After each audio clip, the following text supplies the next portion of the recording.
Hello, ẹ káàsán o, ẹ kú ọjọ́ mẹ́ta, a kú ìpàdé àná fún àwa tí a jọ ń ṣe online meeting. Live broadcast wa tí a máa ṣe lénìí, ó máa dúró, a fẹ́ sọ̀rọ̀ lórí ìṣọ̀kan gbogbo Ẹ̀pẹ́ division. Ìṣọ̀kan gbogbo Ẹ̀pẹ́ division ó bẹ̀rẹ̀ láti orí gbogbo wa, ó bẹ̀rẹ̀ láti orí èmi, ó bẹ̀rẹ̀ láti orí ẹ̀yin tẹ́ ń wò àtẹ̀yin tí ẹ máa padà wo fídíò yìí.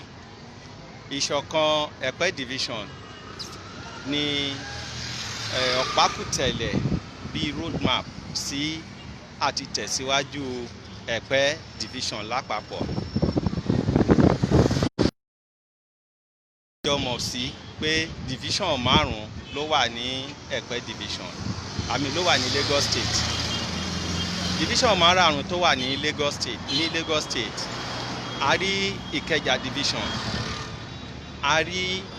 Lagos Island division tí a mọ̀ sí Èkó division, a rí Badagry division, a dẹ̀ rí Ìkòròdú division, a rí Ẹ̀pẹ́ division tó jẹ́ olórí gbogbo wọn. Tí a bá wá wo àwọn ìbílẹ̀ márààrún tí a dárúkọ yìí, a rí wípé àwọn kan nídìí help ju àwọn kan lọ. Kí ló dé fà tí ìbílẹ̀ kan ṣe nídìí help ju ara wọn lọ? Ìdí ẹ̀ ni wípé àfọwọ́sowọ́pọ̀ ó wà dáadáa ní àwọn ìbílẹ̀ kan jura wọn lọ. Fún ìdí eléyìí ni a ṣe wò wípé à ń láti kóra wa jọ, tí a dẹ̀ ti ń kóra wa jọ, tí a ti ń rí àwọn nǹkan tí à ń gbé ṣe nínú ẹgbẹ́ ọmọ Ẹ̀pẹ́ division movement, which is OMEDI. Báwo la ṣe lè rí àwọn iṣẹ́ yìí ṣe dáadáa? Number one, bó ṣe wà nínú mission statement wa, to bring Ẹ̀pẹ́ division indigene together. Láti kógbó tá a bá kọ́kọ́ kóra wa pọ̀, ká fi ohùn ṣẹ̀kan, ká lo ìfẹ́ láàrin ara wa, ká jọ nífẹ̀ẹ́ ara wa dénúdénú, kí a jọ mọ̀ wípé tí a bá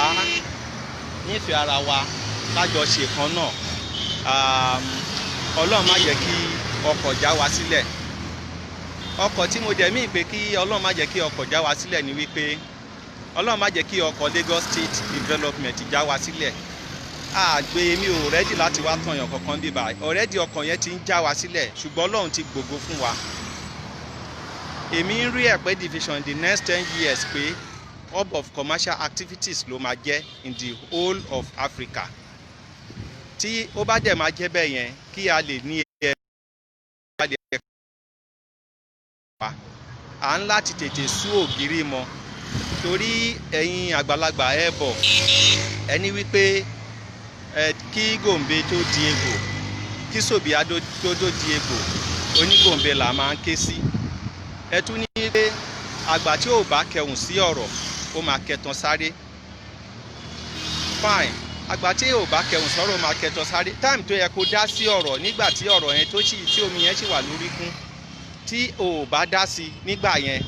ó máa di tóhun tó máa sá láàrin ọ̀dẹ̀ tí ò ní rí nǹkan tó ń léhùn. Omi yẹn sì ń wà lórí kún sí i, kó má bàa gbé a lot of people lọ, ni a ṣe ń láti tètè kó giri mọ́ra wa. Mò ń bẹ gbogbo èèyàn tó ń wo fídíò yìí lọ́wọ́ àti gbogbo èèyàn tó máa padà wò. Ìfẹ́ ìṣọ̀kan Ẹ̀pẹ́ division ó jẹ́ kókó, ó ṣe pàtàkì tí a bá fẹ́ ran ìbílẹ̀ wa lọ́wọ́. Ẹ wo ìbílẹ̀ mẹ́rẹ̀ẹ̀rin tó kù, a gbọ́dọ̀ tanra wa, wọ́n ti lọ mọ́ wa lára. Kí ló fà á? Èèyàn kan àwọn láwọn èèyàn kan Èkó Ẹ̀pẹ́, wọ́n lé àwọn èèyàn kan Ìjẹ̀bú Ẹ̀pẹ́, wọ́n lé àwọn èèyàn kan ará Ọ̀nàkè, wọ́n ní àwọn èèyàn kan ará Òkun, wọ́n ní àwọn èèyàn kan àwọn ará Àkòsì, èèyàn kan ará Àgbọ̀wá, èèyàn kan ní Kétu. Tí a bá dẹ̀ continue pẹ̀lú gbogbo orú nǹkan báyìí, ẹni tó yẹ kó mú development wá kò ní lè mú wá, because tí development bá ń bọ̀ l'Ẹ̀pẹ́ division, tí a bá ń wò pé kò gbọ́dọ̀ jẹ́ lágbájá ló máa mú wá, kò gbọ́dọ̀ jẹ́ tàmẹ̀dù ló máa mú wá. In that wise èèyàn kan á lọ block ẹ̀ kó má bàa pé kò gbọ́dọ̀ jẹ́ pé kì í ṣe side mi ló ti wá. Development yẹn tí ò bá ti ríbi dúró sí ní ìlú Ẹ̀pẹ́ àbí ní agbègbè Ẹ̀pẹ́ àbí anywhere nínú Ẹ̀pẹ́ division ó ń lọ sí division míì nìyẹn. Tí ẹ bá wá wò wípé kíní ti lọ síbòmíì ó ti jẹ́ -1 fún Ẹ̀pẹ́ division nìyẹn. Then ọjọ́ ní development fẹ́ dé. Ìgbà tí ó bí àwa tí à ń gbọ́njú lẹ́pẹ́ yìí a mọ bí Ẹ̀pẹ́ ṣe rí. Apart from títì tí wọ́n ṣe sẹ́pẹ́ èmi ò rí development kan tó dàbí Alára ní Ẹ̀pẹ́ division tó jẹ́ wípé ó ti lọ. Ìgbà táwọn kékeré a mọ bí Kòdú division ṣe rí ẹlú òkòdé ni a mọ Badagry ṣe rí lọ́wọ́ Badagry lẹ́nìí. Kátẹ̀ ní Lagos Island pẹ̀lú Ìkẹjà ti fẹ̀kàn ti sún síwájú tẹ́lẹ̀ nítorí federal territory ni wọ́n tí Ìkẹjà náà dẹ̀ tí ó náà dẹ̀ sí ṣètà tí wọ́n Badagry àti Kòdú division ti ń kọ́ kí ni àwọn ṣe tún sáré kọjá wa. Àwa dẹ̀rẹ̀ àwa ni Fisher of Lagos kí ló ń affect wa kò sí iléeṣẹ́ kankan. Àwa kankan tí a dá àwọn ibi iṣẹ́ kéékèèké sílẹ̀ tá lè gbàyàn 2 mẹ́ta àwọn nǹkan tó lè fi function kò síná. Tí ò bá síná kò síṣẹ́ kankan. Ẹ béèrè lọ́wọ́ anybody tó bá ní business lẹ́pẹ́ most especially Ẹ̀pẹ́ Central àti àwọn ibòmíì. Owó tí ó fi ń power generator everyday àìsí ṣọ̀kan wa ni. Time tó yẹ ká sáré sí ká ṣètò iná ká make sure pé iná tí wọ́n ní wọ́n ń fàbọ̀ láti yọ̀dá iná tán ní wọ́n ń fàbọ̀ yẹn time tó yẹ ká kára mọ́ ká make sure pé iná yẹn ó dé wọ́n á host yẹ iná yẹn láti bíbá yìí a máa tún serve iná dé Àjà a máa padà sí gbogbo ọ̀nà Ìkòròdú gbogbo ọ̀nà Ìmọ̀ta àwa ló yẹ kó fún wọn ná. Ṣùgbọ́n look at us now lẹ́ẹ̀gì kan lọ fún wa nù lẹ́ẹ̀gì 3 tó wà ní Ìkòròdú. Ìyẹn time ta lè enjoy ẹ̀ gan tí àwọn companies yẹn tó ọ̀bà fẹ́ tí wọ́n bá really ń ṣe production lọ́wọ́. Kí ló dé tí mo túmọ̀ rọ̀ sí lọ sí gbogbo eléyìí nítorí wípé kò sí ṣọ̀kan láàrin wa. Nítorí pé ẹ̀ ń pèèyàn kan ní Èkó Ẹ̀pẹ́ nítorí pé ẹ̀ ń ríyàn kan bí Ìjẹ̀bú Ẹ̀pẹ́ tí Ìjẹ̀bú bá mú kankan bọ̀ Èkó á block ẹ̀ tÉkòó bá mú kankan bọ̀ Ìjẹ̀bú á block ẹ̀ tọ́nàkè bá mú kankan bọ̀ ló máa block ẹ̀ tókun bá mú kankan bọ̀ bóyá Àgbọ̀wá ló máa block ẹ̀. Gbogbo nǹkan yẹn ti jẹ́ ká sọ a lot of things nù. Mo gbọ́ history bí Biuri tó wà ní Àgbọ̀wá yẹn bó ṣe come to stay Ọlọ́run ló ní pé ó ti stay bó tẹ̀ jẹ́ pé ó ti ṣe bákan. Ẹ̀bẹ̀ tí mo wá bẹ̀ wá lọ́sàn-án yìí fún live broadcasting ní ni pé ẹ jọ̀ọ́ nítorí t'Ọlọ́run ẹ jẹ́ ká ríra wa nìkan ká lè bá deliver Ẹ̀pẹ́ tó wà okay fún àwọn ọmọ wa fún àwọn ọmọ wa. Ẹ jẹ́ ká ríra wa nìkan ká lè bá deliver Ẹ̀pẹ́ tí ó jẹ́ pé ó ṣe ní àṣeyọrí ká lè bá deliver Ẹ̀pẹ́ tó jẹ́ pé gbogbo nǹkan tí àwa ò bá ní dáadáa nígbà tí wọ́n bí wa sí Ẹ̀pẹ́ yìí. Tí n bá ti ń sọ pé Ẹ̀pẹ́ division ni mo mí ìnà kì í ṣe Ẹ̀pẹ́ town nìkan. Ẹ jọ̀ọ́ torí t'Ọlọ́run mo rí Jubril Ẹ̀pẹ́ City Junior. Let's invest on tourism development will surely come. Fine. A ní àwọn nǹkan tá a lè fi develop tourism. Ẹ wo Etí Èbúté tí former governor tó fẹ́ develop ńgbà yẹn tí wọ́n fẹ́ ṣe sọbẹ̀ yẹn di kíní tí irú bẹ̀ yẹn tí a bá kó gírí mọ́ tí gbogbo àjọ fọwọ́sowọ́pọ̀ tí a take lọ bájọba tá a bẹ̀ wọ́n tá a rọ̀ ẹ rí i pé bọ́ dá síbẹ̀ yẹn bó jẹ́ ní line yẹn something like that wà ní Badagry torí mo rántí pé ńgbà tí mo wà ní LASU a máa ṣe é lọ sí Badagry létí ọ̀sà wọn bó ṣe bíbáyìí náà ni. So tí a bá rọ̀ ìjọba tí a bá bẹ̀ wọ́n tí wọ́n bá ń ró níránṣẹ́ ní 2 mẹ́ta ní 4 5 mẹ́fà á yà yín lẹ́nu pé wọ́n á dìde sí irú tí wọ́n abandon ẹ̀ yẹn wọ́n á dìde sí wọ́n á ṣe nǹkan kan lé lórí tó bá ṣe nǹkan kan lé lórí àwọn èèyàn mélòó kan wà tó jẹ́ pé kíní yẹn máa keep off street. So nítorí t'Ọlọ́run ẹ̀bẹ̀ ni mo fẹ́ bẹ̀ wá ẹ má jẹ́ ká máa discriminate ara wa mọ́ gbogbo nǹkan tí ọmọ Ẹ̀pẹ́ division movement omedim tí Ọlọ́run ṣe gbé ìdìde lélẹ̀ ẹ má jẹ́ kí a rí ìwọ yàtọ̀ sí mi èmi yàtọ̀ sí wọ tí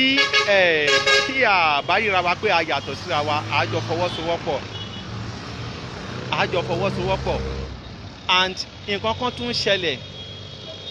nínú local government márààrún tó wà ní Ẹ̀pẹ́ division Ẹ̀pẹ́ Central Eredo LCDA Ìbẹ̀jú Lẹ́kì local government Lẹ́kì LCDA àti Ìkòsejìrìn LCDA so a máa ṣíà live broadcast yẹn ẹ ṣe so ṣe rí àwọn ìpínlẹ̀ márùn-ún yẹn nítorí Ọlọ́run àwọn local government márùn-ún yẹn tí àbájọ fi ọwọ́ sowọ́pọ̀ kí a jọ wò pé àyàtọ̀ sí wa tí a bá wò pé èèyàn kan ṣàǹsì èèyàn kan a máa tètè ní rapid development ẹ̀yin tẹ́ ń wò ní kẹ́ bá wa share sọ́dọ̀ àwọn ọ̀rẹ́ yín àbáwọn other groups tí ẹ bá belong sí so in this wise now tí any activities bá jáde tí gbogbo wa tí a bá jọ kógìrì mọ́ tí gbogbo wa tí a bá jọ gbé e lárugẹ tí a wò wípé àwọn kan ló pọ̀ ńbẹ̀ àwọn kan ní ò pọ̀ ńbẹ̀ thank God Koka ni èmi ti wá ní Eredo LCDA I'm not from Ẹ̀pẹ́ Central màmá mi wá láti Ìbọ̀wọ̀n àwọn méjèèjì Eredo bó jẹ́ jẹ́ wípé kò sí anybody ní gbogbo àdúgbò wa yìí ní local government márààrún tí ò ní tan mọ́ Ẹ̀pẹ́ Central tá àjọ tan mọ́ra wọn because ìyá mi Ìta Òṣùgbó so ẹ jẹ́ kí a jọ kóra wa papọ̀ ẹ jẹ́ ká jọ fìmọ̀ ṣe kan ẹ jẹ́ ká gbàgbé pé èèyàn kan ló jẹ́ kinní kan àwa kan la lajú jẹ́ èèyàn kan lọ ẹ jẹ́ ká gbà wípé tá a bá fẹ́ kí Ẹ̀pẹ́ division kó really move síwájú dáadáa à ń láti make sure wípé a gbàgbé ọ̀rọ̀ ọ̀tẹ̀ ọ̀rọ̀ ìjà ọ̀rọ̀ sún fún mi kí n sún fún ẹ ọ̀rọ̀ ká máa ṣọ́ra wa lọ́wọ́ lẹ́sẹ̀ ọ̀rọ̀ kí a máa rò wípé tí èmi ò bá ti ṣe nǹkan yìí ẹlòmíì ò lè ṣe ọ̀rọ̀ kí a máa wò wípé tí nǹkan yóò bá ti bọ́ sí sàkání mi ẹlòmíì ò lè ṣe ẹni tí Ọlọ́run bá ti fi nǹkan rán pé kó wá deliver fún Ẹ̀pẹ́ division ẹ jọ̀ọ́ nítorí ìtọ́ Ọlọ́run ẹ jẹ́ ká ṣùgbà ẹ jẹ́ ká jọ pawọ́pọ̀ ká jọ ràn lọ́wọ́ ẹni tí Ọlọ́run bá ti fi ìran tó bá ti fi rán pé lọ ṣe nǹkan báyìí ẹ jẹ́ nítorí ìtọ́ Ọlọ́run ẹ jẹ́ kí a jọ support ẹni kí a ràn lọ́wọ́ tí a bá ràn lọ́wọ́ tó ń ṣe tiẹ̀ tó wà successful another person náà a tún mú another one wá gbogbo àwọn yẹn náà a tún jọ support ẹ̀ tí another person bá tún mú another thing wá gbogbo wa yẹn náà a tún jọ support ẹ̀ ṣùgbọ́n tí èmi bá mú tèmi wá téèyàn kan ń takù mi tẹ́lómi náà mú tiẹ̀ wá tèmi náà ń takù ẹ̀ then kí ni gain wa fẹ́ jẹ́ l'Ẹ̀pẹ́ division mo fẹ́ rọ̀ wá nítorí tọ́lọ́run ẹ jẹ́ ká wà proud of this division Ẹ̀pẹ́ ìbílẹ̀ Ẹ̀pẹ́ yìí ó jẹ́ ìbílẹ̀ tó jẹ́ pé tí a bá kára mọ́ra wa the whole of Nigeria mo tún repeat ẹ̀ máa wò wá ni in the next mo fẹ́ nígbàgbọ́ pé Ẹ̀pẹ́ division máa jẹ́ division tó jẹ́ pé in the next 10 years wọ́n máa talẹ̀ 100 million naira because of gbogbo àwọn nǹkan tí fẹ́ ṣẹlẹ̀ gbogbo wa náà bá wá kó gírí mọ́ tí àjọ sọ tiẹ̀ tí ṣe dáadáa so a rí pé gbogbo àwọn nǹkan tá a fẹ́ yìí gbogbo àwọn nǹkan tá à ń rò yìí gbogbo àwọn nǹkan tí à ń sọ yìí pẹ̀lú possible because àwọn nǹkan yẹn ti bẹ̀rẹ̀ sí ní máa ra aláṣọ rẹ̀ dì bí ìgbà tí jẹ́ pé iná ti fẹ́ jó ń bì kan fi kákọ̀ support ni ẹ jọ̀ọ́ fún ẹ̀yin tí ẹ bá ti darapọ̀ mọ́ ọmọ Ẹ̀pẹ́ division movement ẹ darapọ̀ mọ́ wa ẹ follow wa lórí Instagram tẹ́ bá search fún Omedim OMEDIM ẹ rí ọ kẹ search fún ọmọ Ẹ̀pẹ́ division movement ẹ máa rí wa gbogbo all the social media kìíní la handles láti ń broadcast láti ń ṣe gbogbo nǹkan pẹ̀lú àwọn èèyàn wa ẹ̀yin tẹ́ ẹ bá ti support wa ẹ lọ support wa ẹ lọ dúró tì wá ẹ come on board kẹ wá yá wa lámọ̀ràn Ọlọ́run kan lo àwa láti bẹ̀rẹ̀ movement yìí ni orí ti yín péjú tiwa lọ ẹ jẹ́ kájọ kọ́ ọmọ lùbọ́ ẹ jẹ́ kájọ wo àwọn nǹkan tí a lè ṣe kí Ẹ̀pẹ́ kó lè survive at the division ẹ wo bẹ́ẹ̀ yẹn nítorí pé ẹnu wa ò kò nítorí pé àṣekàn náà tó bá fẹ́ yan commissioner ní Lagos State wọ́n á fẹ́ pẹ́ the whole of Ẹ̀pẹ́ division wọ́n lè fún wa commissioner kan nínú commissioner tó lé 25 wọ́n lè fún wa commissioner ìjọ tí wọ́n mo rántí ìgbà tó fún wa commissioner méjì tó dẹ̀ fún wọn ní post tó wà òkè gidi gan torí pé ẹnu wa ò kò ní àwọn kankan tó bá ṣàjà tó fẹ́ believe pé àwọn fẹ́ lọ lobby fún post wọ́n máa jẹra wọn lẹ́yìn ẹsẹ̀ ni wọ́n kì í lọ as a team wọn kò sí forum láti lè béèrè nǹkan fẹ́ pẹ́ torí gbogbo nǹkan tí Omedim ṣe dúró nìyẹn Omedim dúró gẹ́gẹ́ bí forum voice fún Ẹ̀pẹ́ division ìyà tó bá ti jẹ èèyàn tó wà ní Ìbẹ̀jú Lẹ́kí ó ti jẹ Omedim ìyà tó bá ti jẹ èèyàn tó wà ní Lẹ́kí ó ti jẹ Omedim ìyà tó bá ti jẹ èèyàn tó wà ní Kòsí Èjìrìn ó ti jẹ Omedim ìyà tó bá ti jẹ èèyàn tó wà ní Erédò ó ti jẹ Omedim ìyà tó bá ti jẹ èèyàn tó wà lẹ́pẹ́ Central ó ti jẹ Omedim so nítorí tọlọ́run mo fẹ́ bẹ̀ wá ni mo fẹ́ rọ̀ wá ni mo fàánú Ọlọ́run bẹ̀ wá mo fi jẹ́ kan ṣe Ọlọ́run bẹ̀ wá mo fi gbogbo nǹkan tá a bá nígbàgbọ́ nú ẹ̀ mo fi bẹ̀ wá tẹ bá fẹ́ pè ẹ lè pè sórí line yẹn tẹ bá ní nǹkan tẹ fẹ́ béèrè message màá dá yín lóhùn ọ line tí ó wà lórí kinní yẹn náà ẹ lè send WhatsApp message later bá jẹ́ fún ẹ̀yin tẹ́ ẹ máa padà wò later so mo fẹ́ bẹ̀ wá ni mo fẹ́ fi Ọlọ́run bẹ̀ wá mo fẹ́ fi gbogbo nǹkan tá a nígbàgbọ́ nú ẹ̀ mo fi bẹ̀ wá ẹ jọ̀ọ́ ẹ jẹ́ ká fọwọ́sowọ́pọ̀ ká ṣèkan ẹ jẹ́ ká ṣèkan discrimination yẹn ṣì wà lóko tó ìṣẹ̀lẹ̀ láàrin ọ̀sẹ̀ tó kọjá Ẹ̀pẹ́ tí mo rí àwọn kankan ṣùgbọ́n mo ní pé tó bá máa tó ìwòye nẹ́ẹ̀sì àti 2 years gbogbo nǹkan yẹn lọ́lọ́run máa bá mi ká ẹsẹ̀ ńlẹ̀ Ọlọ́run á bá wa ká ẹsẹ̀ ńlẹ̀ ẹ jọ̀ọ́ nítorí tọ́ Ọlọ́run mo fi Ọlọ́run bẹ̀ wá mo fi jẹ́kọ̀ọ́ṣe Ọlọ́run bẹ̀ wá mo fi gbogbo nǹkan tó jọ pawápọ̀ tàjọ ń jẹ́ ẹ̀rọ mo fi bẹ̀ wá ẹ jẹ́ kí a jọ fọwọ́sowọ́pọ̀ ẹ má jẹ́ ká discriminate ara wa mọ́ ẹ má jẹ́ ká rò pé èèyàn kan yàtọ̀ sí èèyàn kan mọ́ ẹ má jẹ́ ká rò pé èèyàn kan dáa ju èèyàn kan lọ mọ́ kò sí ẹni tí wọ́n máa sọ pé alára rírùn tó máa sọ pé ara ẹ̀ ń ta sánsán bí ọ̀rọ̀ màmí okay from Qatar my contribution government and SCDA to make access in rural area for first people okay ẹ ṣé Mr. Fariudeen Ẹkúndayọ̀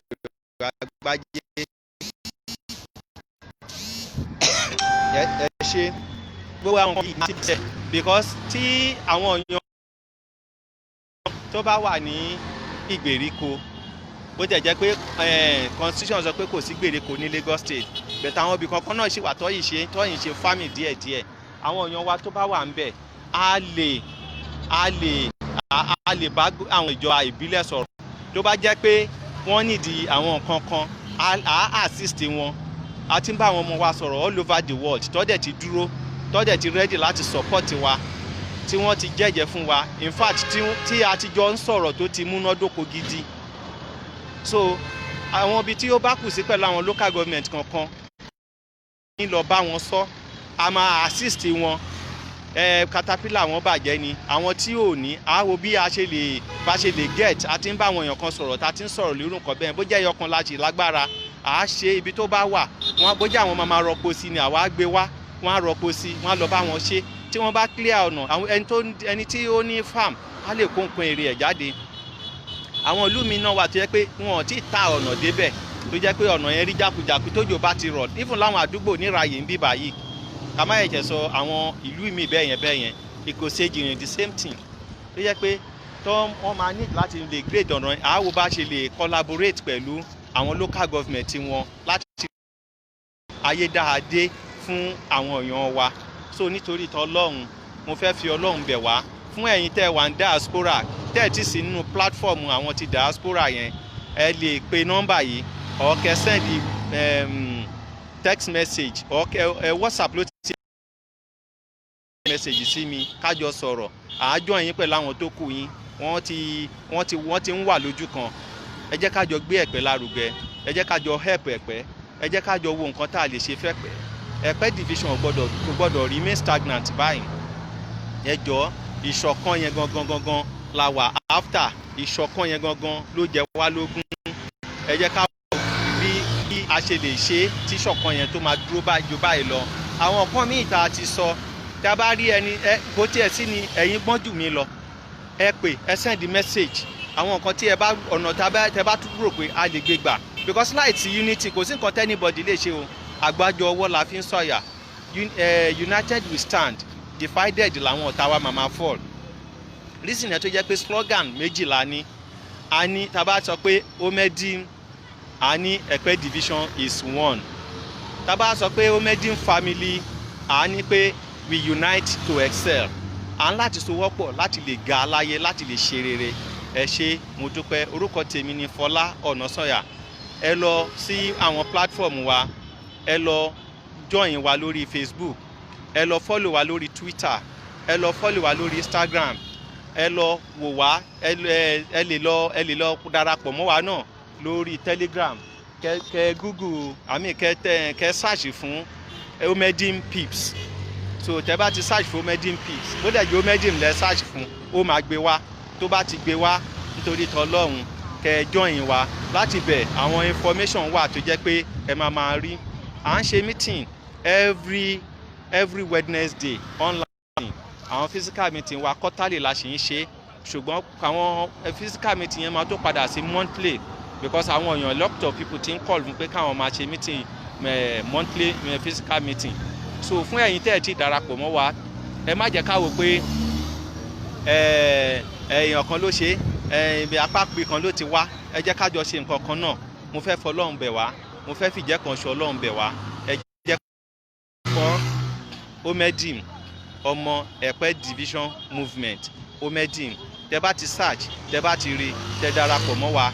Láti bẹ̀ lọ àwọn nǹkan tí ẹ bá tó bá ń wá sí máa di tẹ̀yìn náà, ẹ máa fún wa, ẹ máa gbà wá níyànjú, ẹ máa là wá lọ́yẹ̀. Nítorí Ọlọ́run mo fi ń bẹ̀ yín. Àwọn tó ti darapọ̀ mọ́ wa tá a jọ ń ṣe, tá a ti jọ ń gbé àwọn ìgbésẹ̀ kankan, àwọn náà ti ń rí i pé tá a bá sowọ́pọ̀ lóòótọ́ we can move mountain. Wọ́n ti rí i pé tá a bá sowọ́pọ̀ lóòótọ́ kò sí nǹkan kan tí a lè achieve. Wọ́n ti rí i pé tá a bá sowọ́pọ̀ lóòótọ́ a beat gbogbo àwọn division mẹ́rẹ̀ẹ̀rin tó ti kọjá wa yẹn, a tiẹ̀ máa beat wọn pẹ̀lú ògo Ọlọ́run, pẹ̀lú òṣì agbára lọ́wọ́ òṣì Ẹ̀pẹ́, pẹ̀lú agbára Ọlọ́run tó fi ń jẹ́ ayé, pẹ̀lú agbára Ọlọ́run tó fi dá ayé àtọ̀run, pẹ̀lú agbára Ọlọ́run ìjẹ̀dá gbogbo wa. Ọlọ́run àti bàbá Ọlọ́run àti bàbá yẹn lẹ́kọ̀ọ́ sí. Ẹ ti darapọ̀ mọ́ wa, ẹ lọ join, ẹ lè send the WhatsApp message sí nọ́mbà tàbí síbẹ̀ yẹn. Nítorí t'Ọlọ́run èèyàn kan tún béèrè, jẹ́ kí mo fẹ́ close tẹ́lẹ̀ bẹ̀ tí èèyàn kan ń béèrè message kan tó ti sá lọ́sìn. Oh my God. So mo fẹ́ wà darapọ̀ mọ́ ọmọ Ẹ̀pẹ́ division movement Omedim. Ẹ jẹ́ ká darapọ̀ mọ́ wa kí gbogbo àjọ ká gbé lárugẹ. Ẹ ṣé ní ẹ̀kan sí. Orúkọ mi ni Fọlá Ọ̀nàsànyà. Èmi ọmọ Poka arẹ́sẹ̀ méjì fi rìn. Ẹ ṣé gan. God bless Omedim. Thank you very much.